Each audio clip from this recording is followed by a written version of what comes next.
40 লাখ অৰুণোদয় হিতাধিকাৰীসকলৰ বেংক একাউণ্টলৈকে আজি আমি 9,000 টকাকৈ হস্তান্তৰ কৰোঁ। সৰ্বমুঠ 3,600 কোটি টকা আই মাতৃসকলৰ বেংক একাউণ্টলৈকে ইতিমধ্যে হস্তান্তৰিত হ'ল। অসমৰ ইতিহাসত ইমান ডাঙৰ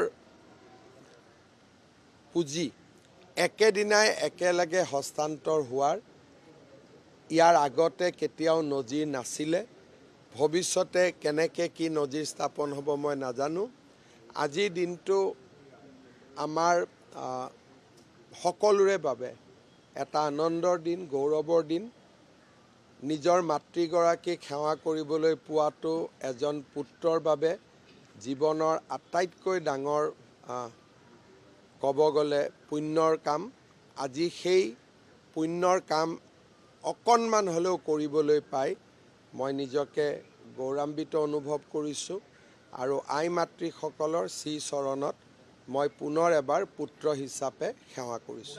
চাওক, মই যেতিয়া আশীৰ্বাদ যাত্ৰাত গ'লোঁ, এদিন বিত্তমন্ত্ৰী অজন্তা নেওগো আছিলে, আন মন্ত্ৰীসকলো আহিছিলে।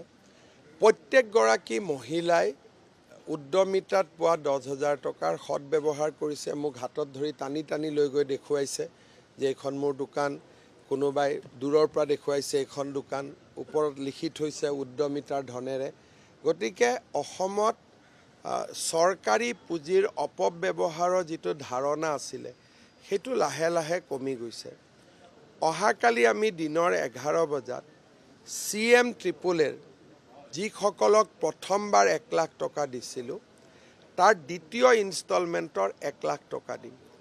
25,000-ৰ ইতিমধ্যে 13,000-এ কোৱালিফাই কৰিছে আৰু 1 লাখ পাবৰ কাৰণে। 7,000 পাওঁ অৱস্থাত আছে। গতিকে যোৱাবাৰো আমি যি 25,000 দিছিলোঁ, খুব যদি বেয়া হৈছে বুলি ক'ব পাৰোঁ 2,000।